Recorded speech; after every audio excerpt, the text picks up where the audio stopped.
Dubai నుండో లేదా Saudi నుండి బంధువులు వచ్చినప్పుడు మనం వెంటనే వారిని ఖర్జూరాలు తెచ్చారని అడుగుతాం. ఆ మెరిసే రుచికరమైన ఎండిన ఖర్జూరాలు లగ్జరీలా అనిపిస్తాయి. కానీ అవి నిజంగా తాజా ఖర్జూరాల కంటే ఆరోగ్యకరమా లేదా ఇవాళ మనం తెలుసుకుందాం. తాజా ఖర్జూరాలు మెత్తగా తక్కువ తీపిగా ఉంటాయి.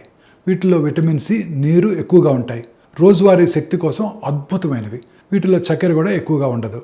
కానీ మనకు తరచుగా దొరికే ఎండిన ఖర్జూరాల్లో ఇనుము, పొటాషియము, పీచు పదార్థము, యాంటీ ఆక్సిడెంట్స్ పుష్కలంగా ఉంటాయి. ఉపవాసం లేదా త్వరగా శక్తి కోసం ఇవి చాలా ఉపయోగకరమైనవి. కానీ జాగ్రత్త ఏంటంటే ఈ ఎండిన ఖర్జూరాల్లో క్యాలరీసు, సహజ చక్కెరలు ఎక్కువగా ఉంటాయి.